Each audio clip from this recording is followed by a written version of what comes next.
This is Abnormal Entertainment. I am a real American, fight for the rights of every man. I am a real American, fight for what's right, fight for your life. You're listening to the No Cry Zone, a progressive political podcast on the Abnormal Entertainment Network.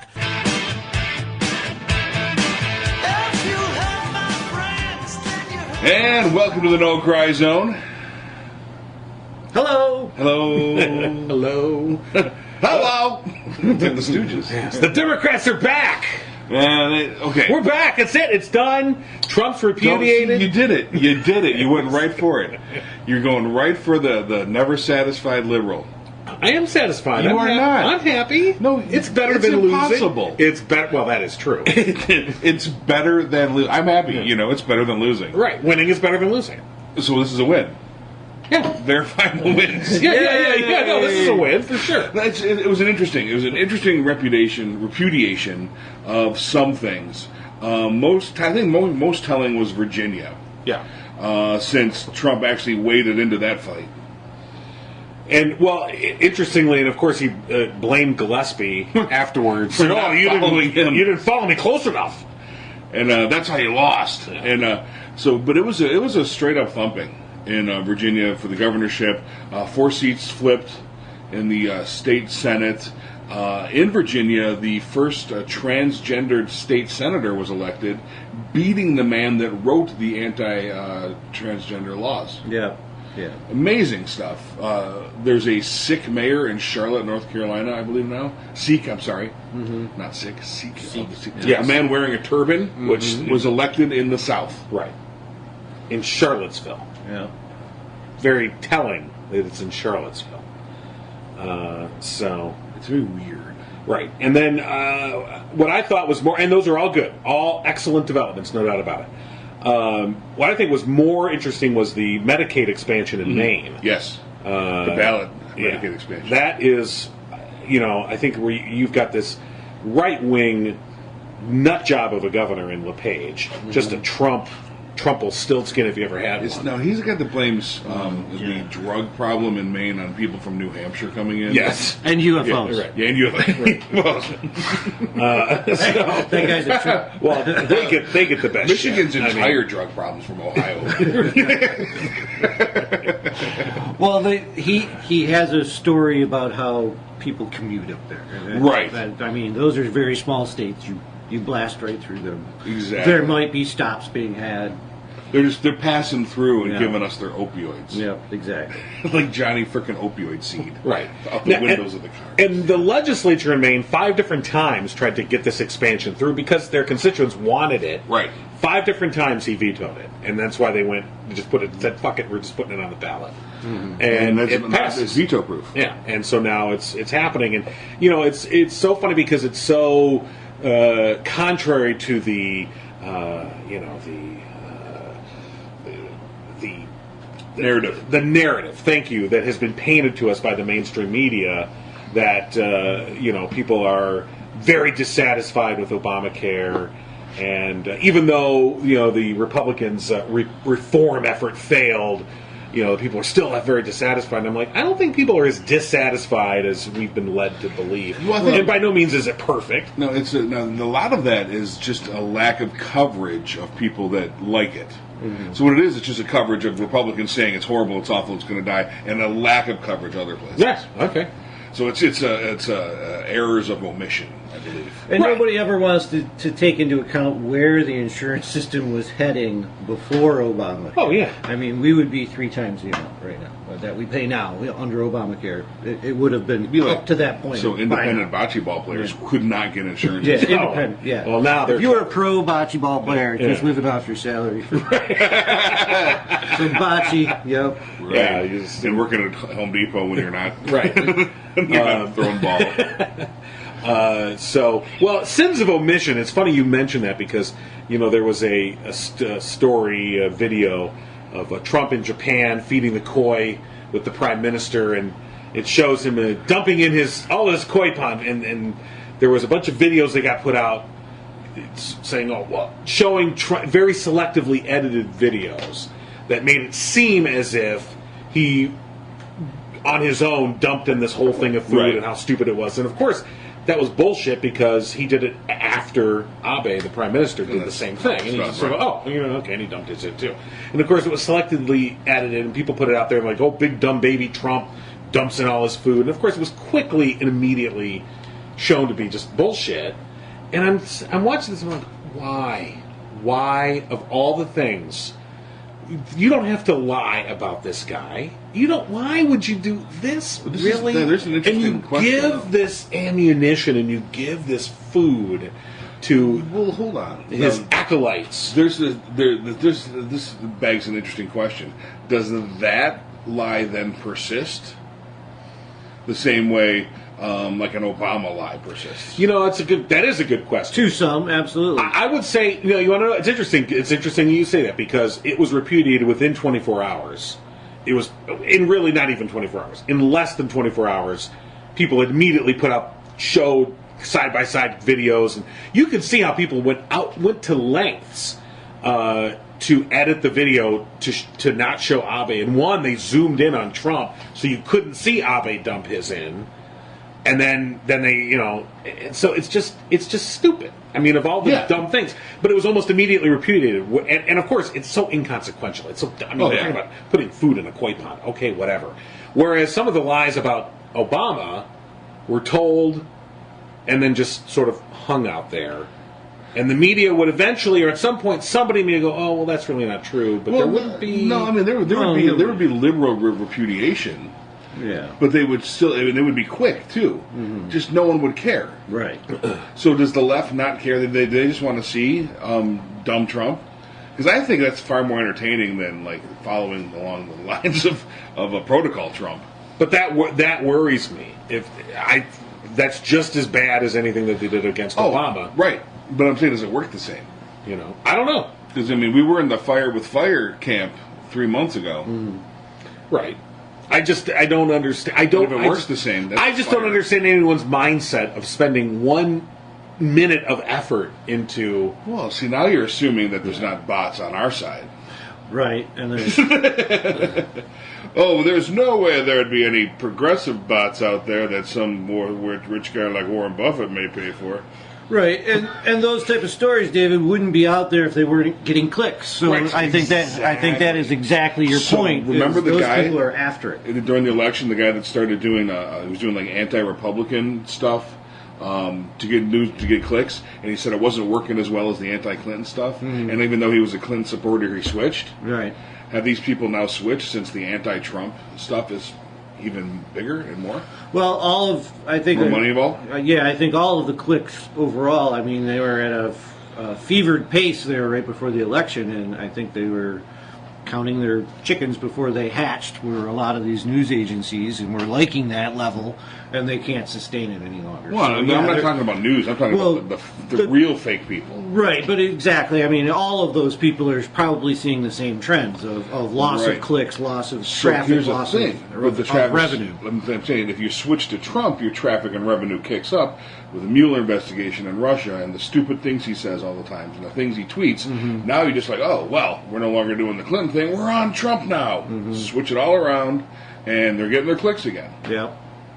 Because veracity, reliability, and validity doesn't matter. Not to the clickbaiters. And that's depressing as shit. Right. But so are now the shit that we complained about, is it now just turned around with a different subject? That would truly be troubling. It is, and it would be smart on their part as far as revenue is concerned. Well, yeah. Although the guy that had that empire of fake news who died back in September, I just saw an article yesterday, most of his sites have fallen off the internet. And when they've gone in and looked at it, they're not quite sure why because normally, if a page doesn't get renewed, in other words, the payment doesn't go through, you get a 404 error thing. Right now you're going to it and it's just gone. There's just nothing here. And so there was like purposely, so the speculation was this purposely removed? Did his family, after this guy finally died, did they say, all right, we're taking this all down? Quite possibly. Have they done it? They're kind of being mum. The brother, I guess, said something. He expressed some surprise about it, but it was an interesting article about this guy's empire, and it really was sort of this online empire. He took credit for electing Trump. And a lot of these pages, were some of the most cited pages during 2016. They were not Russian bots. They were this guy purposely creating, false shit to get clicks and make a lot of money. And he did make a lot of money. So it was just, I don't know. It's like this is still a Wild West frontier out there of this information. And most people are just fucking stupid. Woefully unaware. I mean, the level of unsophistication out there with some people that just see something and believe it immediately and they share it, and then they're and oh my god. I mean, how many times do we still see on Facebook people that I see it and you just go, you should fucking know better. I can't believe. And they'll share something that, United Airlines is giving away $10,000 in, airline tickets. And you're like, all you have to do is share this. And you're like, no. Yeah. And or then, like, make this your profile for suicide awareness. Oh, wait. Sorry. No, but so I see that, and then if you say something like, "Well, you realize this is fake," and, like, and this is the answer I get. The number one answer is, "I know, but I thought maybe, just maybe." Let hope against hope. And you're like, "No, it's Jesus." We've been Disneyed. Walt Disney has given us the magical solution. Walt Disney and Christianity has given the magical solution out. I'll pray. Thoughts and prayers. Thoughts and prayers. Thoughts and prayers. We were praying. Speaking of Disney, since we're just riffing from one topic to the next here. No, that's okay. So speaking of Disney, they had this little war with the Los Angeles Times. I don't know if you heard about that. Yeah, and the LA Times won. Yeah, and they did. And because other, journalistic enterprises stood up for them and said, well, screw it, then we won't review your movies either. So basically, the LA Times had run a series of articles about the very suspiciously cushy relationship between Disney and the city government in Anaheim, where Disneyland's located. And they, from all intents and purposes, I didn't read the series, but from a description of it, it was well-sourced, well done, good journalism. And Disney was like, we don't like this. You can't see our movies. Some frozen head in the basement was like, Frank knows! So they were trying to cut off the LA Times and right, and so now they just yesterday, I guess, they finally gave in. They're like, well, because the LA Times has reconsidered their position. And I'm like, the LA Times didn't reconsider shit. Yeah, they did, and they found out they were right. Yeah. So it was just a company like Disney, which, I mean, how big is Disney? It's about to get bigger. They're talking about buying the 21st Century Fox Films. Film studios. But you'd think they would know better to get into this kind of a pissing match. You're like, you're just dumb. All you have to do is, first of all, here's the thing. This is America. Yes, great, excellent article pointing out all of these nebulous ties and shady dealings, and you know what? You just wait a week and everyone won't care anymore. No one's going to care anyway. It's Disneyland. People addicted to that place like heroin. Right. I just... Yeah, that is funny. I mean, did you ever look at the people in their eyes when you're at Disneyland? I've never been. Oh my goodness! Yeah, they're a little bit starstruck. It's somewhat funny. I'm not going until they get the Marvel license back for theme parks. Yeah, which is soon. Yeah. But if they buy 21st Century Fox, guess who comes home to Marvel? The X-Men and Fantastic Four. So Avengers v X-Men. So maybe we'll finally get a decent Fantastic Four movie. Maybe. We did. Roger Corman did in '94. Oh yeah, that's right. They never released it. I think you're the one that told me about it. You can watch it on YouTube. The whole thing. That shows how successful it was. Well, it was never released. Ever. Never came out. It was on YouTube. It's stolen. Right. It's a stolen. Wait, there's stolen material on YouTube? A little bit. What? There is. I can't believe that. And actually, Roger Corman's the one that stole it and put it on YouTube. So, well, good for him. So there's that. Yeah. All right. Now what? Oh, gosh. Because we're so far from where we started, I don't even know where we're at. No, we're not. Did we leave a breadcrumb trail? No, we're talking about superheroes, and now we've got a lot of people, a lot of Democrats get elected. Oh. Huh? Like, look at my segue. Hey, all segue. Right. There you go. Well, it does bode well for 2018 to see the good night in 2017. So let's just keep the train a rolling, right? But if you're John, you're going to say, well, those are my hands. That's done. We're going to quit now. Blah, blah, blah. That's not what I said at all. You said what's going to happen. What? You said it's probably going to happen. It's Democrats. No, Well, I said knowing the Democrats, they'll go, oh, well, we've got to elect a Democratic Muslim transgender person as our presidential candidate. My point being... Yes. Okay. This is where I just dig myself. I wanted you to Just get out the crane and dig the hole and just put my coffin in there. Don't get... All I'm saying is just nice... Put your head down and keep moving forward. Don't get carried away. No, it was not a warning. It was a declarative statement of what is going to happen. Well, they're Democrats, so this is going to happen now. No, I said, now hold on. Language is important. It is. I gave the clarifying statement of knowing the Democrats, they'll probably. Okay, so I left wiggle room. Oh boy. So. But it was good stuff. overall, it was a nice night for the Democrats, for a lot of new faces, which I was really happy to see. Lots of new faces. Mm-hmm. Well, that makes me wonder, though, so new faces. So looking out at 2020 for the presidential one, we've talked about this several times. Right. Who are the new faces that would run? Here's the thing. Who would it be? Is Trump going to run? I doubt it. Yeah. But who the hell? So there's a thing. Trump will run again just so he can get more campaign funds. Absolutely. Absolutely. That's as good as He's any. already doing That's it. the best excuse I've heard. Yep. So who are they going to run? I mean, Joe Biden. Yeah, well, but he has not. He has not said he's out. He's left himself in. True. Although really no. And then you got Bernie, who's not necessarily said he's out. God. And I'm like, I couldn't think of any more. Bernie running again would be as divisive as if Hillary ran again. No, Right. And she's not gonna I'm run. sorry. No, well, God knows.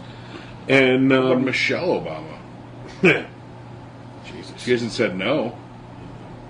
I think she has actually.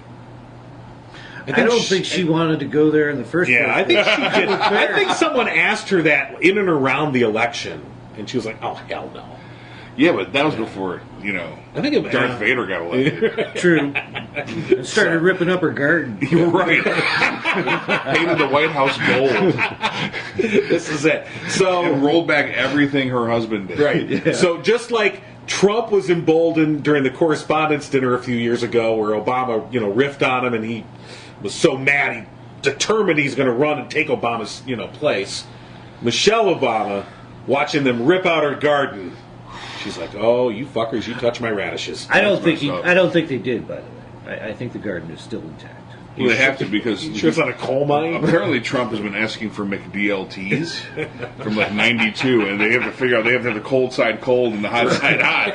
So they've kept the garden specifically for. Because I read this thing where he's ordering McDonald's menu items from the. Right. From, what a. Oh my freaking God! It is So did you see when he was in Korea? They gave him the traditional Korean dinner, and he specifically said that he would not eat fish with heads still attached, and there were fish, prawns, with the head still attached, and he refused to eat. right. I am not eating that. Well,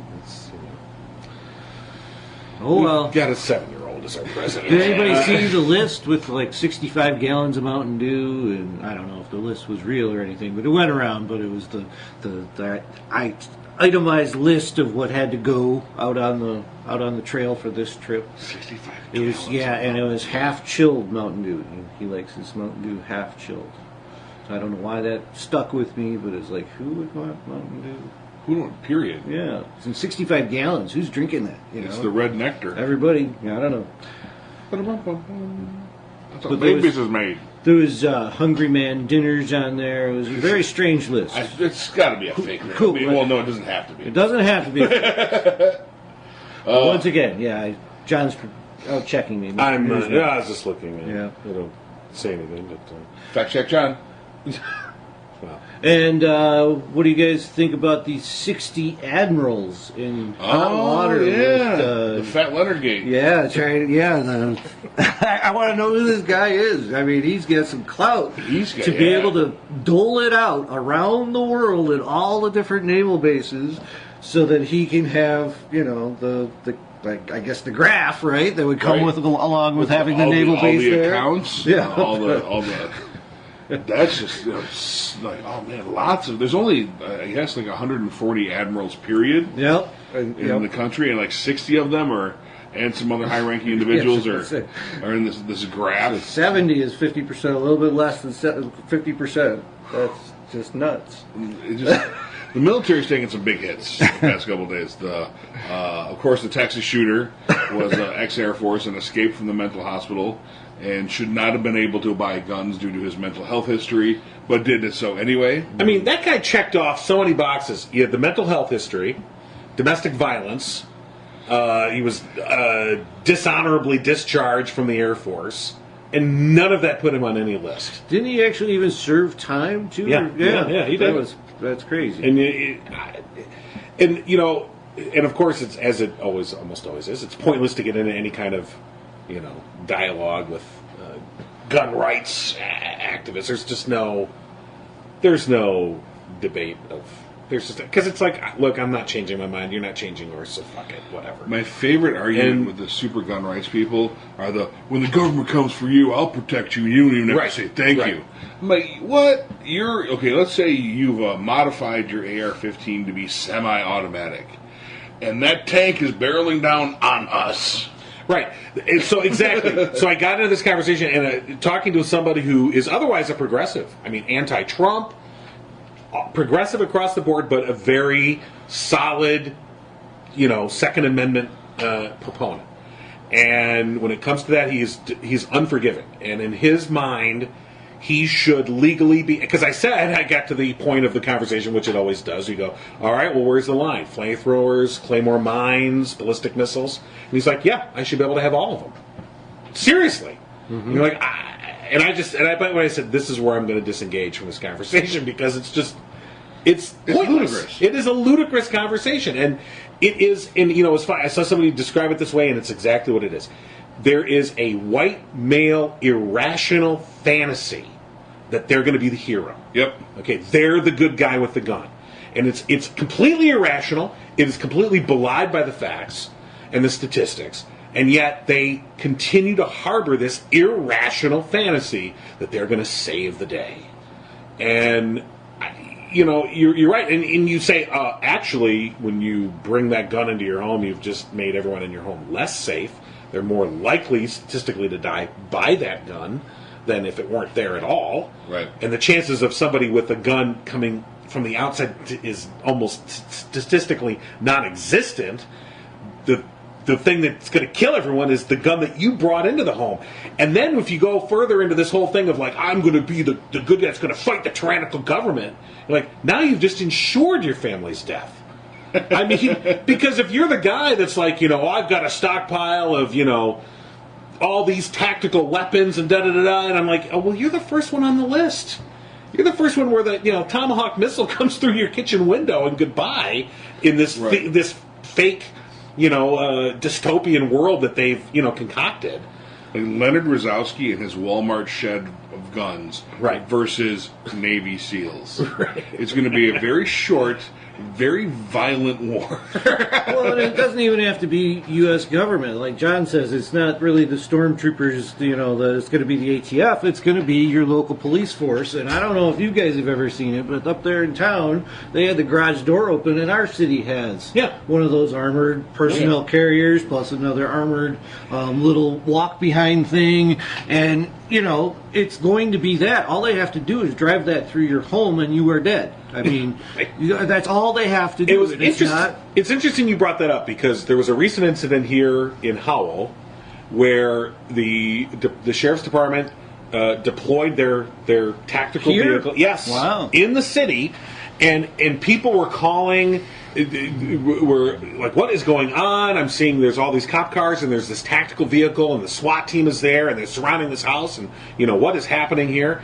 And at the end of the day, what it turned out was they were looking for somebody who was wanted on a warrant, who had absconded from parole. Okay, and he's a pretty bad dude, no doubt about it. But they camped that vehicle in that neighborhood for like 6 hours and told nothing. They didn't tell anybody anything. And they just, and people were freaking out. And then it turned out the guy wasn't there. Which, I know, shit happens, and I'm not blaming them for, but the point is that in a certain sense, and it was interesting because some of the reaction afterwards from people that live there was, A, they were completely blown away, like, why does the county own this vehicle? They couldn't believe, they'd never seen it before. And suddenly it's parked on their street. Mm-hmm. And suddenly it's very real. It's not a theoretical exercise anymore. It's on my fucking street. What is this? Right. So, prior to this, the cops should be able to protect themselves. Wait, here? Right. I mean, and again, no one's begrudging law enforcement that wants to keep themselves safe. And like I said, the guy they're looking for is a pretty bad guy, he's a pretty violent offender and all the rest. And so I get it, but it's this sort of meeting of the reality versus the abstract nature of, like you were saying, where people are very much, like, oh, yes, the law enforcement should be able to have whatever they want. So you look at what happened in Ferguson, and this is where this issue first started coming up. And most of these same people would have been like, well, yeah, you need that stuff. You need that military equipment. And then it's on your street, and suddenly you're like, well, why do you have it? As we've seen time and time again, especially with Republican voters, when it affects them, now it makes a difference. Now it's an issue. Yeah, now it's important. Forget Obamacare. I got the ACA.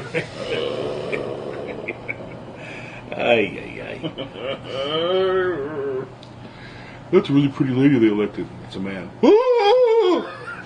I can't wait for that one. Yeah. Yeah, I'm surprised that isn't all over the... Oh, it is. Yeah. Oh, yeah, there's probably already 2 death threats a minute going in because people are stupid. Absolutely stupid. And then, I guess that's the point of having an armored carrier, is people are stupid, Yeah, okay, but so you're looking for one guy, right? Right. How paranoid are you, and how scared are your officers that they got to have the tank and the SWAT team out? Well, I was just thinking that through, back in the, I guess, Beretta or Serpico days. Dirty Harry. The Serpico days. Dirty Harry. The Beretta days, they would have deployed the cockatoo. They would have staked him out. They would have put, what's that one pimp on him? They would have put the pimp. Huggie Bear? Yeah, Huggie Bear. They would have put Huggie Bear on him. Yeah, well, they would have got the info where he was from Huggie. And just staked him out and waited till he, had his pants down in the bathroom and wasn't arrested. This is Howell, though. Yeah. If Huggie Bear was in Howell, he would have got picked up by the SWAT team for, going to the store. And then I thought of... I'm here to buy a new hat. In that thought pattern, all the chances for errors and dead police officers, and probably better to go in mass. Dead citizens. Dead citizens, and if you could just go in and drive through the guy's house with your tank, it might go better for the cops. That's what Joe Arpaio would do in Arizona. Yeah. Steven Seagal driving the tank. So, I don't know. I guess I'm on the fence on that one. I wish they would employ better policing beforehand, more of the Serpico era. Find out if the guy's there. Well, it's easier said than done. I mean, you can't... Well, just because it's hard doesn't mean... No, what's easy is sending out the tank. And I'm going to park it here and wait for him to come because he'll never see it. It wasn't quite that simple, but I guess my point of it was to not be communicative with the neighbors as to why it's here and what you're doing, and then be kind of curious, like, why is everyone mad at us? And that was sort of the attitude afterwards of, well, what's the big deal? I mean, it was like, let's park a tactical vehicle in your driveway for 6 hours and not tell you what the hell it's for. Take pictures with it. I'd love it. It'd be part of a calendar shoot. Right. I guess that's November, Big Gun Month. That's the breakdown in the conversation that everybody seems like. I have a cousin who's a great police sergeant, and we have conversations about he is the thin line between evil and good. Really, it's these cops, these first responders. They really have to go out and deal with all these jerks. Right. But there is no help for them in the end after their shift is over. There's no way to decompress. There's no way to, remove these memories, these visions from your brain. So therefore, the judgment then changes throughout their career. There is that, and there's a kind of a there's a big reluctance. The way police personality works is there's a big reluctance to actually go get that help because it goes on their jacket. Yeah. And if they go get the help, that's there. It's there for every department, everywhere, statewide, nationwide. If they go get that help, it's on their jacket now that they're, And maybe that's just a policy thing that maybe everybody should go get it. And then it's on everybody's jacket or whatever. Right. I'm not going to titter-tat the policy. I just know that a lot of those guys aren't getting the help. I mean, they'll get it maybe after they retire, and maybe they'll have a group of guys that they'll talk with after they retire. But it's really not during. Yeah, it's really not. It's really not during their career. They're bottling all that up, and that affects their judgment. So you hope that I want to give them all the tools that they need to go get criminal X.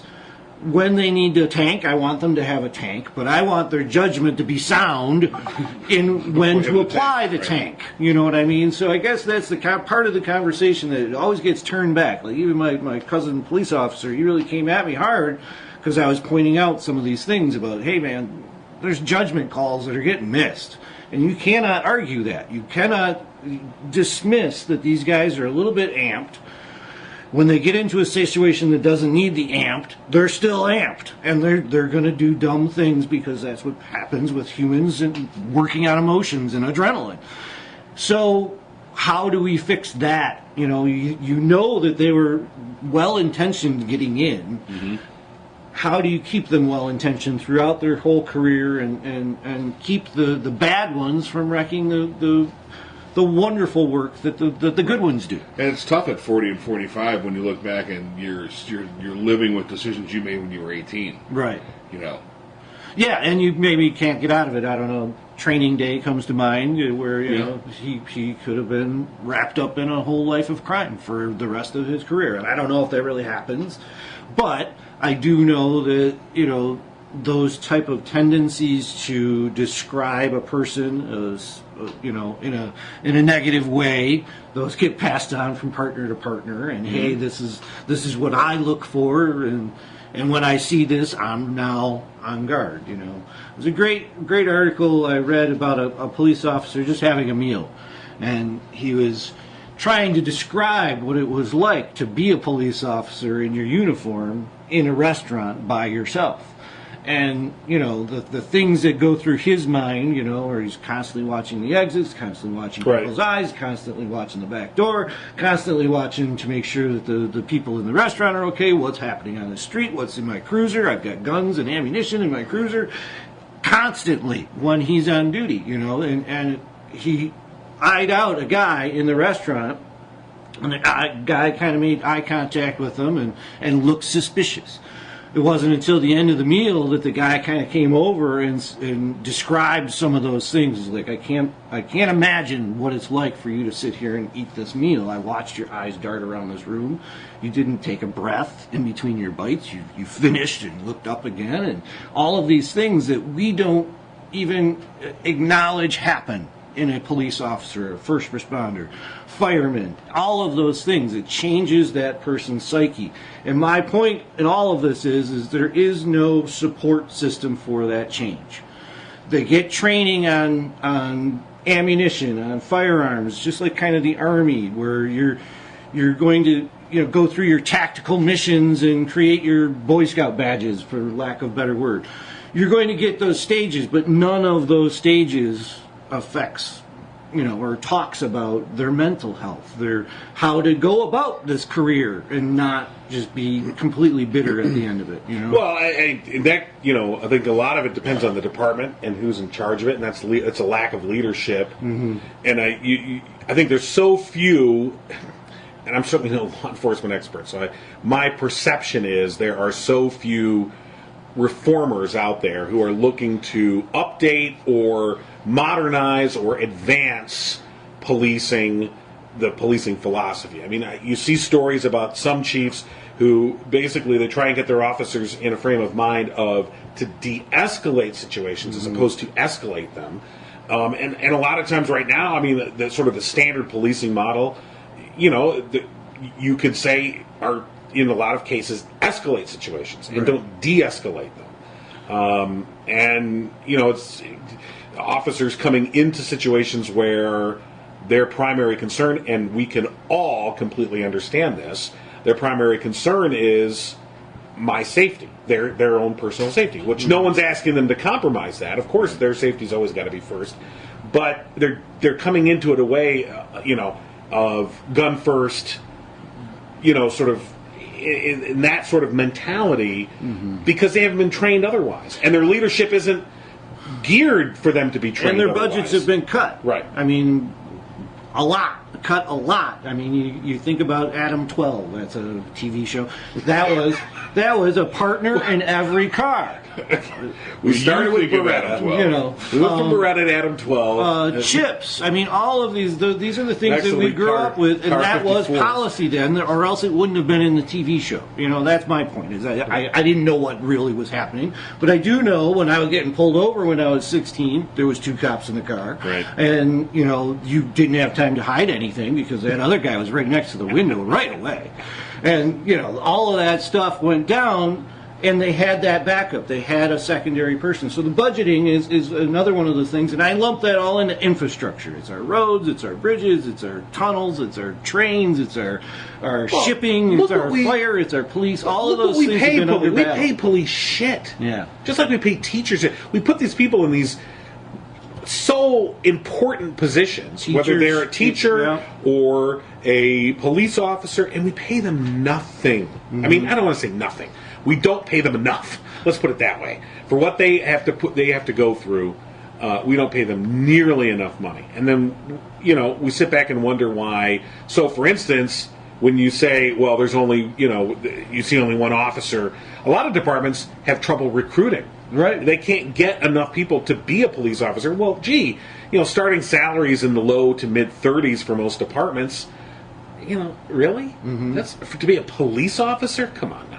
Yeah. You'd like to think that we would pay them. I know, and you would like to think we would pay them enough that they would have some sort of financial security that you could attract more and a better, sort of people into policing. That's a Michigan issue. The teacher thing is a Michigan issue. Same Think thing. of the skill set on any of those jobs that you mentioned compared to, say, the Google CEO. The Google CEO has these teams of people that come and bring him Right. information, and he has to basically pick door 2.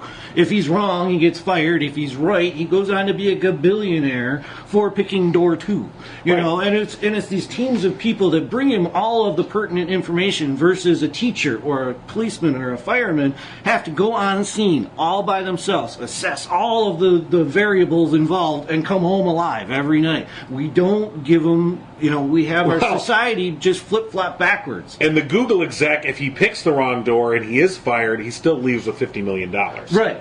So, oh, gee, I got fired. Gee, fucking fire me. That's the point of the 40-year-old cop Right. who's topping out at 55, 60 a year, Yeah. who made a decision to get 30 when he was 20 years old, and it was big money then. Right. But just to restate, there are these programs. Mm-hmm. There are programs available to every officer. Yes. They just maybe don't know about it, or they refuse to partake because of the negative aspects of it. But they're out there, and there are reformers too. It's very hard for police reformers to get anything done because of the constant fear the populace is in. So remember, cops don't make their rules. Right. Citizens make the rules for cops. Sure. So the fearful citizen is going to make the rule that protects the fearful citizen at the expense of the cop. Right. Well, I think the whole notion of to serve and protect, that officers are there to serve and protect. To serve and protect. I mean, that phrase, I think we've moved away from that, and largely because of the militarization of law enforcement. So to kind of go back to this whole thing of this tactical vehicle and the proliferation of these military weapons and military tactics, frankly, And quasi-military structure. right, into law enforcement, who are supposed to have a mission of to protect and serve. So we've all seen the videos, and look, there's bad apples in any profession. And, so I'm not trying to paint, but we've seen a lot of these videos now, not just the killings, but of where cops are, at least seemingly from what you see, are just completely, I don't know, just come into a situation and they're dicks. Yeah.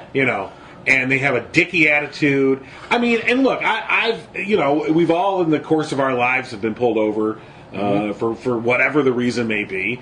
And, 9 out of 10 times the interaction is fine in terms of I understand where the power lay. I understand my responsibility to do what the fuck I'm told, and I do it, and that's fine, and there isn't a problem.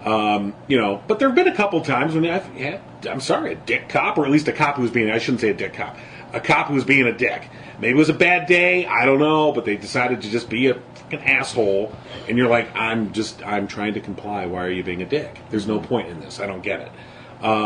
So I guess just the notion of being able to protect and serve, and then you start getting into the racial disparity. So like Ferguson, where you have pretty much an all-white police force policing a majority, largely African-American community, you're just asking for trouble. And we see this all over the place. Yeah. And there you got to ask about recruiting and how all those things are going down. And, why is it all white? I mean, do you have racism in your hiring? Is it just you don't have any black candidates? You don't have any people from the neighborhood? Are you shipping them all in? I mean, all of these things could be looked at to determine, and they're not big newsworthy items. These are HR items. And, that's my thing about all of the little things that could happen with police could happen incrementally and not big news. Like David says, it's really hard to do all of these policing changes. Mm-hmm. Well, really, it's incremental. I mean, you have to have the right people on board, I guess. And you got to have the desire too. Yeah. Does the police force want to change, or do they think they're doing just fine? Yeah, and then that's where we get into that quasi-military hierarchy again, wherein it is a blue line and it's a blue defensible line, and you will defend each other to the point of criminal activity a lot of times. Right. Well, again, to use Ferguson as an example, in that situation, it was a financial model. We learned later that they had this the financial health of the community depended on them pulling in all these fines, and the cops, their job was to go out and write tickets. They had pretty heavy quotas, and so you have this interaction where you have a largely white police force tasked with bringing in revenue. They have to meet quotas on tickets for anything, so they're looking for every minor infraction that they can. And mostly the people that are the target of this are African Americans. So you just have this racial clash that is so toxic. And the revenues in Ferguson absolutely depended on that money coming in. It was not at all considered to be, additional revenue. It was the city's lifeblood depends on this. And when the time came after the riots and they wanted to restructure, it was a big problem. They're like, how do we fund this court system if suddenly we take away this cash? Because they had to. They're like, we cannot keep sending out officers to go track down everybody because, they didn't signal they were going to turn. Yeah, okay. Right. They were 3 miles over the speed limit. Right. And that harassment. I mean, so to go back to, the tactical vehicle that was parked in the neighborhood and how irked those people were that they were out of the loop, and why is this thing in my neighborhood, and I'm inconvenienced for these hours. This is very upsetting to me. Imagine that over the course of a lifetime. If you're an African American in a particular community and you're constantly fucking harassed. I mean, and that's what it is. And we've seen there's evidence of this. It's not just apocryphal, and it's not just some made up thing. I mean, there's evidence of this kind of harassment going on. And if you're an African American or anyone of color, you're like, fuck, again with this shit? And no wonder an attitude develops. No wonder there's an anti-law enforcement attitude that or develops. Just adversarial. An adversarial relationship. And nothing good comes from that. Nothing. And, trying to engineer that, trying to reset that is almost impossible. It's problematic, yes, especially when you do have those tanks sitting on your street. Yeah. Or, yeah. I guess you won't be complaining if the guy in the house has got a bazooka, though. You know, if you're there. Which, you know, But if they do, let us know so we can leave. Yeah, true. You know, it wasn't that's the true. tank. The tank wasn't the issue. Yeah, this is true. The They didn't- communications were the issue. Like, I don't care if you have it.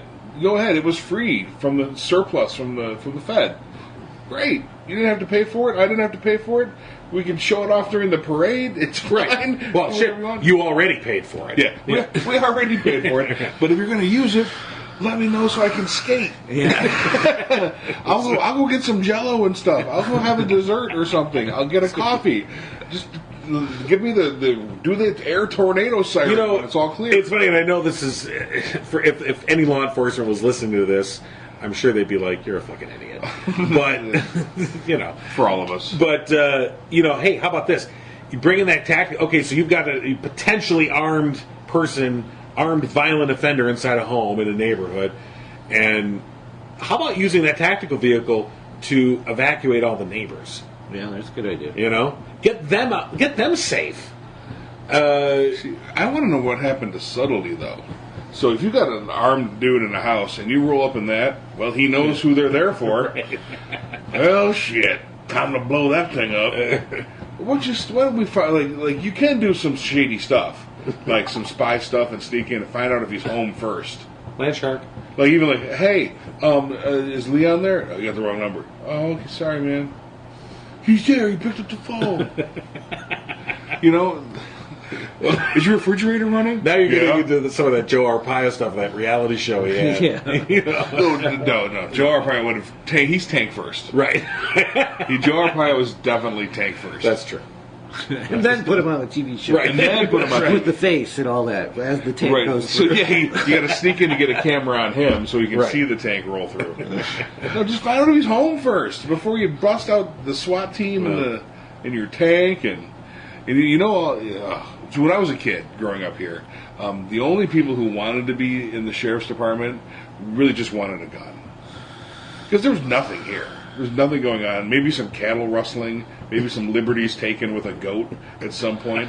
That's the big stuff that was going down. Save the goats! In like the mid-'80s. I just want to add to that. They wanted a gun and the authority that goes with that particular They wanted a gun. gun and a badge. I think it's, Yeah, gun and a badge. that is a good Let's distinction. just put that. Because they could have gotten a gun anyway. Yeah, But not a free one. But not a free one. No, I bet you they got...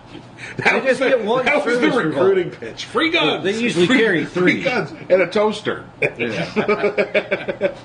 Yeah. So, Well, So and then there was only like 3 deputies. Period. That, yeah. right. Well, yeah. I mean, you know, I don't know if I would go there. But my father-in-law was a former Detroit police officer, and, you know, he... Detroit is different than Novi or Powell. Yeah. Let's just put it that way. You know, and I think he's expressed the notion that, you know, for himself and the people that he served with, it's a fine line between the cop and the criminal. Mm-hmm. And then he could have just as easily been a criminal. You know, he ended up being a cop, but he could have just as easily gone the other way and, you know... Made more money. You know, probably, unfortunately. You know, but I mean, in a lot of ways, like, he came out of a broken home, you know, basically in an impoverished situation, and, you know, we know that that's the breeding ground for crime. So it could have just as easily gone in that direction and, you know, went another way just by circumstance, you know. They're hiring. Oh, yeah, I got nothing else to do. Sure. Yeah, I'm bored. You know, I mean, and it's a job, I guess. Is okay. that polyester? You know. Good polyester. Right. So, but Everybody thought they looked good in polyester. I still do. I look equally as good in polyester as anything else. How about that?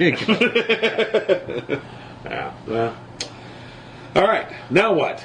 God, you know when Since we're just riffing today. when you're a little bit overweight or a lot like me and you got polyester on, you can like when you walk, your thighs are like melting plastic. It's the most horrible thing. I was a security guard for a while in the old polyester uniforms. No gun. Make a cell phone charger out of that. Just have it charge your cell phone somehow. You're getting BTUs. Kidding me? I wouldn't walk enough to charge a cell phone. Right. Well, it will only take 3 or 4 thigh slides to work up the kinetic energy. And it was Chafe City too. That's I know what you mean. not fun. You were security, and so was I. Yeah. Unarmed as well. Which is for the best. And I was it's really for the best. Boom! I was in Lansing, and when I was a security guard, I was in Detroit. What were you securing? I was securing it was a former small community hospital, 2-floor hospital that was in the middle of a neighborhood. Well, it was really right downtown, but it had been bought by Blue Cross and Blue Shield, and they used it to store office furniture. So they bought this little 2-floor mini hospital, like a clinic hospital, and cleaned it out and just cleared it out, and they just stored office furniture there. And my first day there, the guy showed me around, okay, and then we get to this one room, and I could see that it was like the window was boarded up, but you could see that the corner of it had been broken out, and it was just open to the outside. And he's like, yeah, this room, the bums come in here, and they'll hang out in here to keep warm. I just ignore this part of the hospital. I just ignore it. Just why? Don't even, And you're standing there like, what? And so I eventually learned that here was my job. I would show up. I would meet the guy that I was relieving. He would go. I would go down to the basement and lock myself in an office downstairs and do my 6-hour shift. I'm like, I am not dying for a fucking sofa. Fuck that. So I guess my next question of, did you ever have to run after someone? Nope. I had a little portable TV, brought my food, just locked myself in the office for 6 hours, and I'm like, fuck this, I'm not gonna, no, sorry. When I realized what it was, I'm like, okay, so this is furniture by, no, that's okay. You can have the couch, fellas. I feel bad that I actually did the job. Yeah, no, I did not.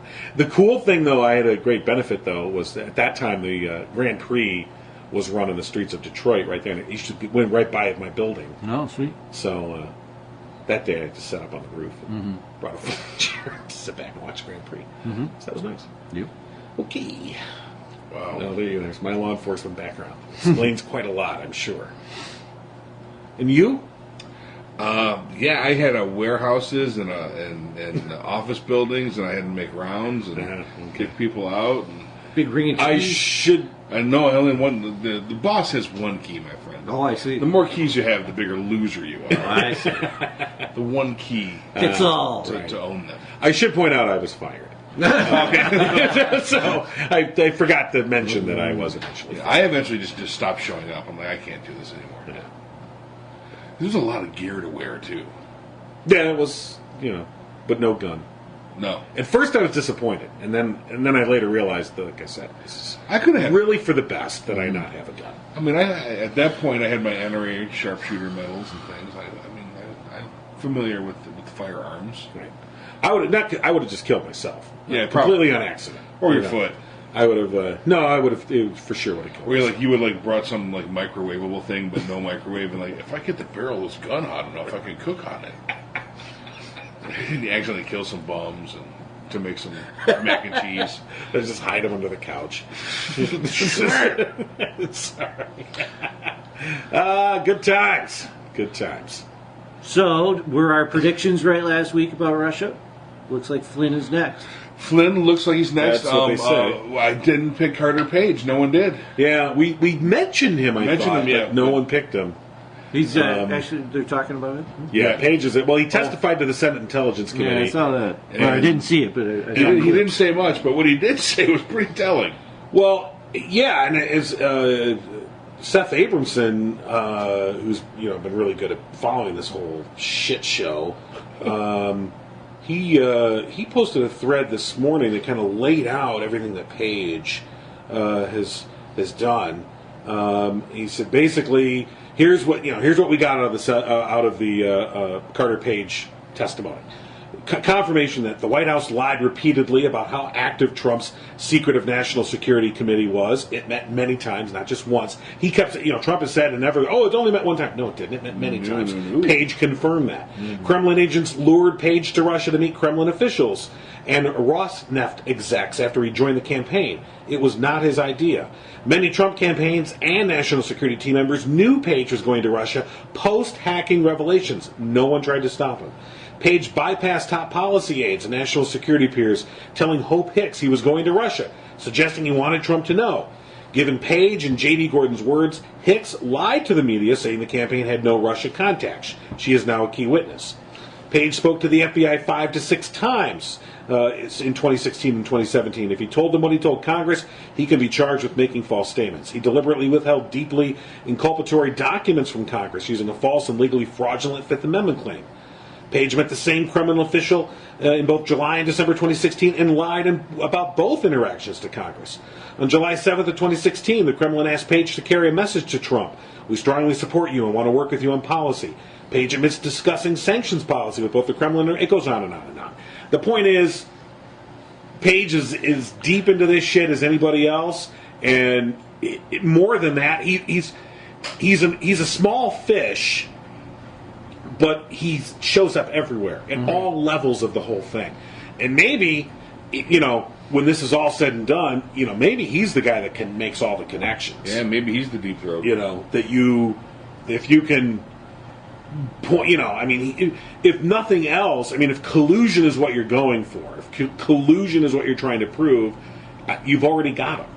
Because Page is the guy that proves there was collusion. Mm-hmm. He proves that they knew exactly what the Russians wanted. And furthermore, Page, one of the things is that Page confirms, his testimony confirms that when Trump said during the campaign, maybe Russia should hack her emails, that was a message. That wasn't just Trump being Trump throwing out a fucking bullshit line. That was Trump sending a message to Putin. Hey!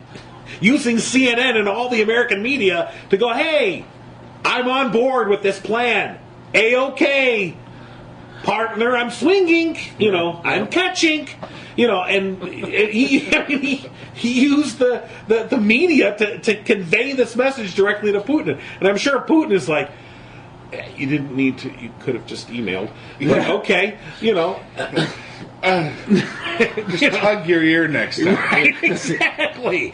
But that's what that was. That was Trump saying, I'm on board with this. And, a lot of times they don't get into it, but there was a follow-up question after that one by a reporter that was like, are you serious? You really want another... And he said, yep, if China or anybody can do it, just get out there and do it. Right. He was honest to God serious at that point, and I think he knew that they had him. He did know. And that was like his cover. Oh, he absolutely... He was like covering himself in his own weird Trump way. Right. It's just strange. We know that from Papadopoulos. That Papadopoulos confirms the fact that the Russians had these 33,000 hacked DNC emails via WikiLeaks. Yeah. We know they had them, and we know now that the Russians asked WikiLeaks to get them, which shows you what WikiLeaks is. Right. That shows you what Julian Assange is. That organization, which at one point you thought, here's an organization for good, and now you realize it's a Kremlin tool. Mm-hmm. It is now. Maybe it didn't start that way, but it is now. So how many people are we talking about? There's this Wilbur Ross guy. You got. There's thousands. It seems like thousands of people are all talking. Russian Democrats, Republicans. Podesta now is in the mix of all of this. Got Gazprom owning Facebook and Twitter. Was he really Putin? Was he really that strategic, and he has that 10 steps on us? Yeah. We're talking like a high-level KGB guy. So if that's the case, if we really look that stupid, is anybody ever going to go to jail for this? Yes. Or is it just going to be one guy, two guys, when we know it's practically the whole freaking government? And now at this point, at least the whole administration is knowing of the compromise. Maybe not Trump, but there's going to be some fall people. Yeah. I think Jeff Sessions is going to be a fall guy. See, but it's interesting you mentioned Sessions, because there was talk about, they should arrest Sessions or charge Sessions. But if they did that, that would give Trump the excuse he needs to fire Sessions and actually we need Sessions to stay the Attorney Right. General right now. Oh yeah, they're not going to do it right Yeah. now. Sessions is going to. I think we're going to top out with Sessions. Mm-hmm. We're going to get as high as the AG, Maybe. and then at that point, Trump's going to resign. I think if they go after his family or his family money, Kushner may go. Well, and maybe that's the point where Donald says I'm out. Mm-hmm. Not because he cares about Kushner, but that's his daughter. Close. That's it's getting close, and that's the father of his grandchildren. Yeah, And I mean, but here's the deal: you leave, not you. Yeah. Do you see that deal? Resign. Yeah. I'm fine with that deal. By the way, at this point, I'll take that fucking deal. Anything Pence. But here's anything to get him, Trump, away from the nuclear football. I'm down. Yeah, even if that leaves Pence in charge, which is wholly unacceptable and a nightmare of a different sort. But we'll take our nightmares one at a time. We're not going to blow up in this. And so I mean, gay people will burn in the Pence presidency. But thank you for your sacrifice. Right? I mean, so he's a whole nother nightmare. We'll deal with him when we get there. But anything to get Trump away from being the commander-in-chief, because And I don't think he wants it anyway. he doesn't. See, I'm just as scared of Pence. I think of popes when I think of Pence. Think of popes trying to kill all the scientists in their time back in the medieval days. They go past a certain reasonable point to further their religion versus humanity. What's it say when the current pope is a bigger humanist than the vice God. president of the Right. United States? Think of popes throughout history. But, all of these people have to be charged. And with Mueller coming out, I did find out it's Mueller, by the way. Mueller coming out and doing his first strike in October, don't you think he would have to be pretty quick now and throw out some more, Right. say before Christmas, before they go on break? Well, I was disappointed there weren't any indictments Monday. Like I thought, it was going to be indictments Monday. Indictments Monday and Bad News like Friday. no shave November. It was indictments Monday. Well, here's how it would probably generally works in most criminal investigations: is you get your first couple, and then the realization of who you have hits the rest of them. And then this is now the opportunity to turn state's evidence. Right. The confession by Papadopoulos was kept secret because they wanted to spring that later on. And so now you get this is thrown out there for the rest of you that we know and we're coming for. Now's your chance to do something about it.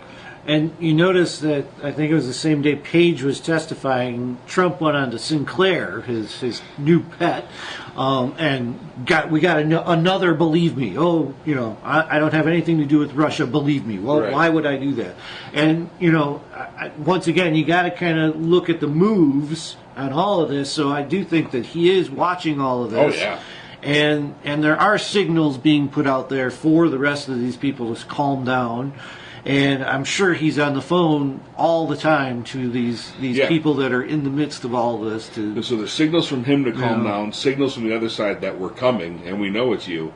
And at this point, who are you going to believe? Right. I think it's going to go on the side of Mueller Yeah. at this point, because he's indicted people. Right. He has got people on house arrest. Right. He's got confessions. Yeah. And interestingly enough, now Monday, Manafort went into court and tried to get his house arrest lifted, his bond, and the judge was like, I don't think so. She said she had to look into it. Billionaire flight risk? For colluding with a foreign national country that could harbor you. Because you with the... Okay. Right. So but Manafort and Gates go to trial in December. Yeah. Right. And that gives a bunch of time for everybody else to get their ducks in a row. Flynn's going to flip, because I inherently think Flynn is pretty much... Flynn. Carter Page is going to flip. Yeah, I think he's expressed... I think some of his testimony even came across, from what I understand, as very, this fuckers. His Chris Hayes interviews are now, admissible into evidence, where he admitted to a lot of these things on MSNBC, and it was kind of glossed over, okay. Exactly that. But I think I almost get the sense, and we'll see how this all comes out on the wash. I get the sense, though, that he was advancing a narrative that he didn't understand. I don't want to say he didn't understand what he was doing, but they were letting him go way, way out on the branch, and I don't think he knew why, why or whatever. I'll just, sure, boss. And he went out there and did it, and now he finds out, like, you fuckers. Yeah. You knew, and then you fucking let me go say that shit? Fuck you. Well, if you look into the history of this Carter Page guy, he has kind of the same type of history as Trump, where like he was trying to start a lot of shit but couldn't get a following, so he ended up being the scorn of his school. He ended up like promoting Russia at his college, and everybody hated him for it. He'd get up in front of lunch crowds and do these speeches, and people would throw shit at him. So he has this same scorn thing that Trump does, trying to be that that pleasing puppy to get into the know, into this inner circle. He's Trumplestiltskin Lafayette. Yeah, so you'd have to think that they're going to cut him loose real quick. Right. There's no going to be any pardons for him. The narrative now is he was like the coffee boy. Same with Papadopoulos. Oh yeah, they weren't close. No. I don't even know who that is. What's he? No, he's bald. I don't deal with bald people. That's the stupid stuff that's falling out of these mouths. Bald people, they'll never get from my organization. Right. So there's him, and want to see where Giuliani's going to end up. Right. Because I think Giuliani's admission that they knew stuff was coming from the emails. Right. So. Is there more about him this week? I saw his name once, but nobody's... No, but earlier on, he did make that concession that was a big linkage point in terms of, we knew what was coming. Same time Roger Stone was saying that shit on Twitter. Right. And I think it's almost because Giuliani's like, I didn't get shit out of this. No. I didn't get nothing, and fuck you. So... Here, I have I ain't going down for your ass. I have a surprise witness that I think may. And don't forget, Giuliani, former federal prosecutor, he knows how this shit works. Right. He understands the process, and he hasn't been anywhere. He's like, right. He fucking ghosted. Yeah. Like, okay, whoosh. He put himself under house arrest. He's like, fuck that lock. He bought a new house, didn't tell anyone, put himself under house arrest. No, but I think we're going to have some surprise admissions from one Mr. Chris Christie at some point. Yeah, interesting. I think he's angry and bitter, and Trump cost him everything, and he got nothing for it. Cost him his entire political future, and he got nothing for it. So I think there's going to be some payback rolling. If he knows anything, it's going to start coming out, especially after last night. When his lieutenant governor got repudiated, right? His legacy, if you will, is just gone. I mean, it was sort of shot anyway, but this is the last. Yeah, but there's no future. Yeah, he's always going to be Trump's lapdog. Right. Unless, look at John Dean. Look back to Watergate. John Dean was in the thick of it. He was in the thick of that fucking conspiracy, and he was the one guy that was fastest to go, oh fuck this shit, and whoop. Turn around, and then, decades later, well-respected, well-regarded. He never pulled any. He says, what I did was criminal, and I did my time, and, and mea culpa, and here I am. And, so I wonder who in the Trump gang will be that person. I'm going with Christie. Could be. Christie or Giuliani or both. It could be. Who knows?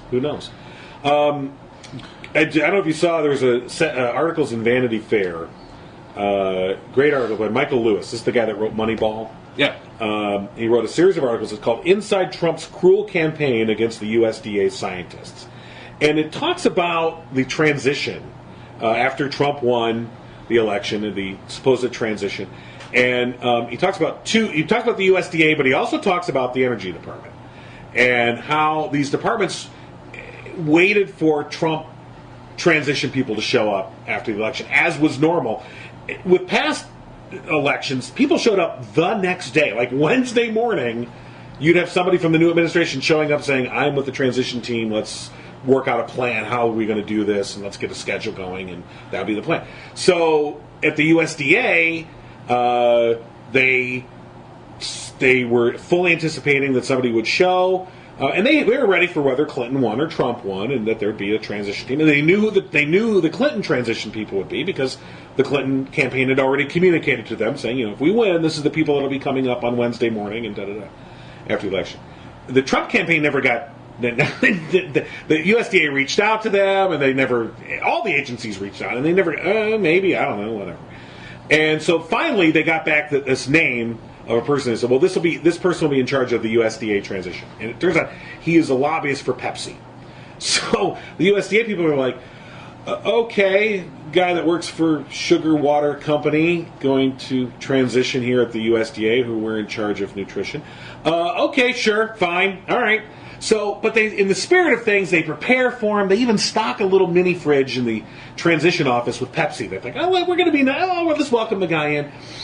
And they then inform this guy there will be, 5 passes at the gate for you. There'll be 5 parking spots. Bring your team in. We're going to meet. Da-da-da. Wednesday comes, nobody shows. Thursday comes, nobody shows.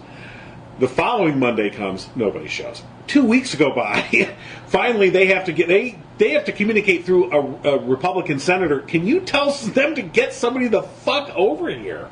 And so you're reading this article, and Michael Lewis does a great job of bringing the humor to these situations, as he did with Moneyball, explaining very complex things in a way, using humor as a great tool to do that. And I suggest you read it. What was most disconcerting, though, was the transition over at the Energy Department. Same fucking thing. And he talks about how the Energy Department is misnamed because everyone thinks, oh, energy, you guys are in charge of, coal and oil. And it's like, no. Actually, they're in charge of nuclear weapons. Their job is they manage the stockpile of nuclear weapons, nuclear material, nuclear waste. Their job is to that's 90% of their core thing is nuclear weaponry. And so they're way up in the national security chain, the Department of Energy. I mean, and so it's an important, not that the USDA isn't, but it's an important job. Same thing. Nobody shows, and they're beginning to get worried at the Energy Department. They're like we need to tell them how to do this fucking job. This is important. And it was the same deal. And then finally they found out Rick Perry is going to be the Energy Secretary, the guy that wanted to eliminate their department, who had no idea what it did, by the way. When he did show up, he was surprised. Surprise! You're in charge of nuclear weapons. I am? Oh, okay. And in both of these instances, at USDA and at Energy Department, and you have to think that it was across the board at all the departments, the very first thing that, when somebody did finally get in there from the Trump team, the first thing they did across the board was they said, we want the names of all the employees who have written papers or attended conferences that have to do with climate change. Yeah. That was their first fucking order of business. We want those names. And both times at USDA and at Energy, the bureaucrats, the nonpartisan bureaucrats, they're like, no, you ain't getting it. Because, no, you're not getting it. And the point of it is when you... And he goes on at great length, and that's why I suggest you read the articles in Vanity Fair online, because he talks about how the harm that's being done now, we won't feel this. Mm-hmm. You won't feel that harm for a few years. Because these agencies are operating on the momentum that's been put into them over the past decades of competent administration. The incompetence that is now running rampant in these departments across the federal government, we will feel 4 or 5 years down the line. Yeah. The USDA, which is in charge of a lot of research, agricultural research, and working with farmers to prevent blight and do good farming practices, and they have to keep on top of that science. Well, that science is now being gutted, falling away. The money's being... We will feel that in 3-4 years when the food supply crashes. The Energy Department, we'll feel that in 3 to 4 years when no one knows what happened to those 10 cruise missiles. I thought they were there, but oh well. And they're over at the USDA next to the fridge with the Pepsi in it. Or they sold them. Or they sold them. They're in Syria now. So I recommend highly reading those articles. They're very entertaining, but also very informative about what's going on now, because it's all happening kind of underneath the surface. Sure. We're looking at all the Russia stuff and Trump in Asia and everything that's sort of on the surface, and all the shit that's going down underneath. It is horrifying. And most of it's a lack of doing anything. It is. Well, that lack of doing anything, I was just going to point out what that whole story just screams of is they don't have their marching orders yet from their corporate donors. Trump, he does that on purpose. He goes in and he steals the head of the department, so that kind of castrates that department. Without a head, you can't really make anything new happen. You can go along with your regular business, but without a head of the department, you can't do shit. So... as soon as that happens, he is now king of that department, and that's why he puts people like Rick Perry for energy and Ben Carson for HUD, because he knows that they're not going to give him any guff backwards. Okay, boss, I'll go do that. Sure. But Trump doesn't even know yet what these corporate guys want out of the energy department. Who even knows if he listens to them? Well, he will, because there's money involved in it. There's you were talking about the campaign fund. But here's the guy. That's where it's going. Do you think he really thinks that far ahead? If it's about dollars, yes. I don't think he sees dollars in it, though. Yeah. He just sees Rick Perry's going to ruin climate. It's nuclear weapons. Right. Like, what? And they were. That's the thing. They were all genuinely, not just Perry. Yeah. Everybody in the Trump team was genuinely fucking surprised. Oh, really? I thought they just figured, well, the military's in charge of those. He's not right. Yeah. What did he say in Korea or in Japan? Before I got elected, I didn't know there were so many countries. I saw that one. Yeah. What? You don't have to dump koi food? You're an idiot. You're a fucking idiot. I think you're both right. But there's priorities. You're both right. There's got to be priorities. Everybody has priorities, and it obviously was castrating these departments to stop them from doing anything new or just creating curious. dissent against him. Or it's a blanket thing. Well, we look at DeVos. Yeah. He may resign. That's what they say. That's the rumor. We'll see. Well, once again, why would that happen so quickly is because she's not getting what her big ideas for the education department aren't going through Trump. And she's being castrated. But again, showing that the people, she supposedly is frustrated because she didn't realize how little leverage the education secretary really has. Yeah, exactly. A lot of this is legislative. Okay, she thought she was just going to come in there and go, Bible school for everyone. Bible school for everyone. Well, just the Title VII reversal thing was huge. I think that was one of their biggest things to get done first. Once again, priorities. You got to look at what they did first. They're not his priorities. They're exclusively. He doesn't give a shit. Right, exactly. Look, she's only there because the lobbyists, though, too, is they got to tell Trump, and Trump has to say yes or no, and what's in it for me before anything happens. Before they do anything to the energy department, it will sit in a stasis mode before Trump can make some money off of it. Well, now he wants it because there's nuclear weapons involved. So.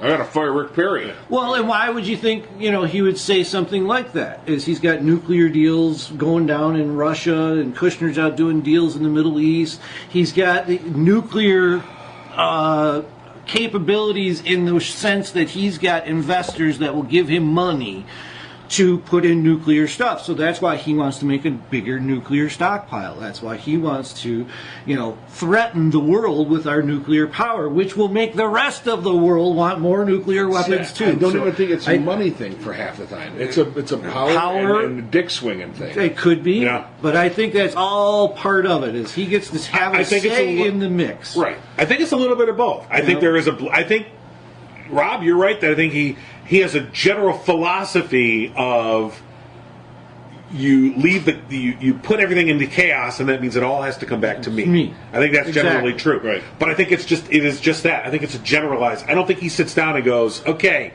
ag, you're this, defense, you're that. I don't know, not this guy. I think that's his general philosophy, and I think it's about as far as he gets, his general philosophy. Yes. And then it comes at him minute to minute. Right, right. And he says yes or no. That's what he wants. Yeah. That's what he wants. Exactly. And he doesn't want, he does not want competent administrators. Yeah, he doesn't want people making decisions without him. Exactly. Because his decisions. We're making decisions at all. Because his decisions are based entirely on the political expediency and what it means to him personally. Right. That's it. It has nothing to do. Energy means nothing to him. Yeah, it means nothing. Climate change, hoax, whatever. Yeah. Throw Perry in there. Well, the whole thing about climate change. Wait a minute. It's not about that. The whole thing about climate change. So having all these people go in and we want names of all the climate change people. Does Trump really personally care about climate change? No. But he said it on the campaign. And people cheered. And the people who funded him care. Yeah. Like the Koch brothers and others who put in money. They're the ones that care, like the DeVosses. So with education, look, the only reason Betsy DeVos is the education secretary is because her husband wrote millions of dollars in checks. Her sugar daddy, and I'm sorry, that's what he is because whatever. That's the only reason she's there. But she's so fucking stupid that she didn't even do her homework to go, what can an education secretary really do? They just come in with this blind idea of like, I know how it all works. I don't have to read.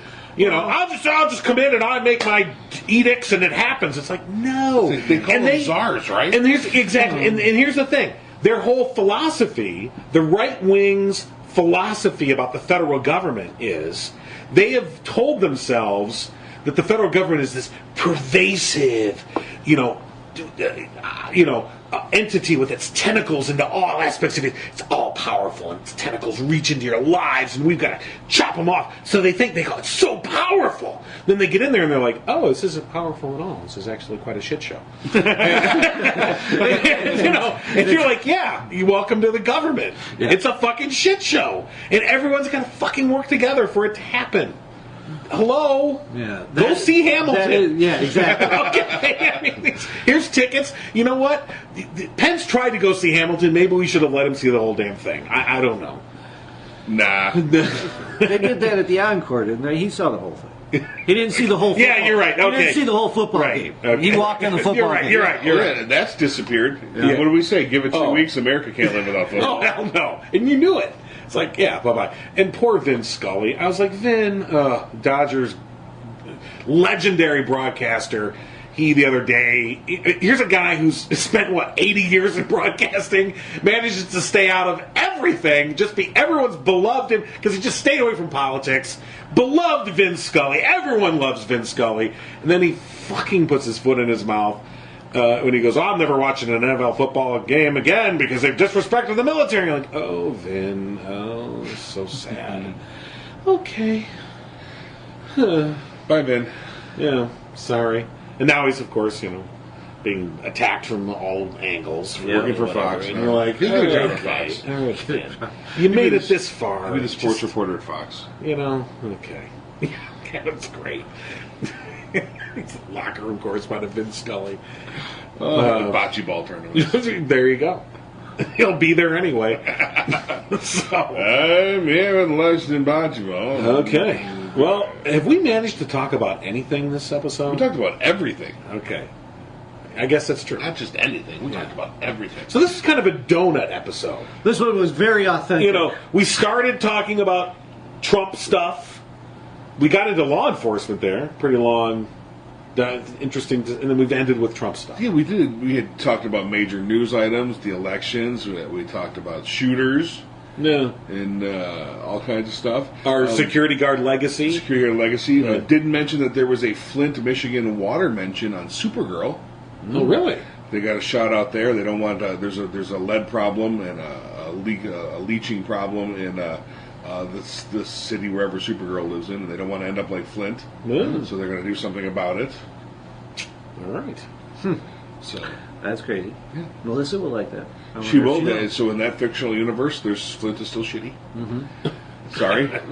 Well, Melissa will be the first to say it still is. Right. But I mean, we're kind of hoping, like you got a fictional universe, you could up the value a bit, but no. Sorry, Flint's still Flint. And I've got a teaser for the next show. Okay. Oh, good God! Yeah, I am finishing up the Hillary book this evening. All right, interesting. All right, so 40 pages left. Book review next week, so we can fight about the Hillary book. So. All right, there's going to be no fighting. You're the only one that's going to read it. Yeah, I was the guy that was defending her. I'm not reading that thing. Get me. As long as she stays away. Yeah, it's and for no reason other than just I'm sick of Hillary. You know what? She can have her book signings. It's fine. Oh yeah, do your tour. That's okay. Show up on to do a weekend news thing on SNL once. Whatever you feel like doing. Hang out, just show up, do some cameos. Do like Mike Tyson in movies now. Show up in Hangover 4. He wakes up, rolls over, it's Hillary Clinton next to him. That'd be so awesome. It would be. Actually. And then turn the other way and it's Bill. You're like, why? Wait a minute. Your teaser's better.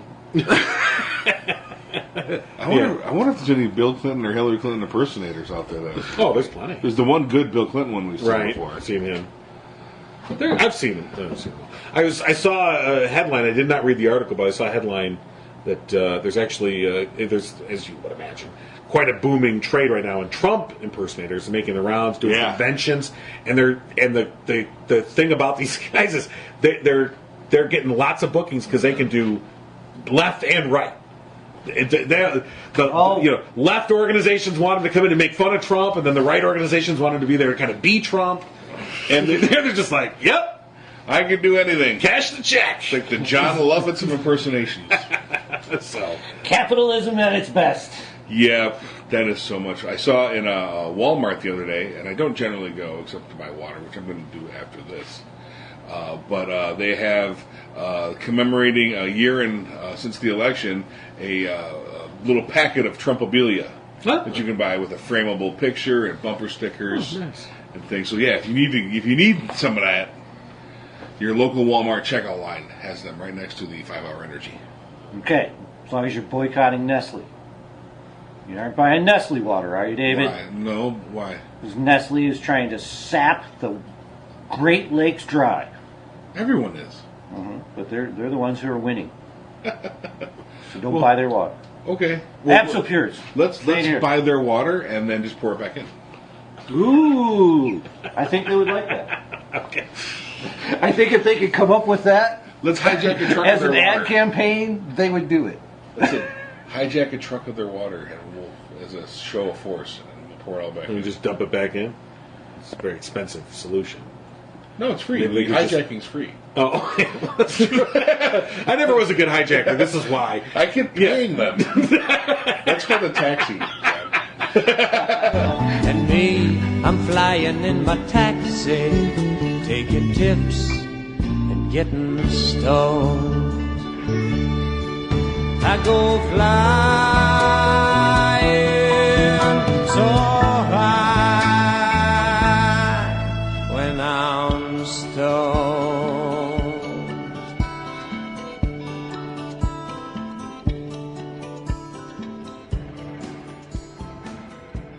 Subscribe to the No Cry Zone on iTunes and Stitcher and at abnormalentertainment.com/No Cry Zone. Find the No Cry Zone on Facebook and tweet at No Cry Zone. Email nocryzonepodcast@gmail.com. And for more podcasts, comics, books, movies, and more, head to abnormalentertainment.com. You've been listening to the Abnormal Entertainment Network.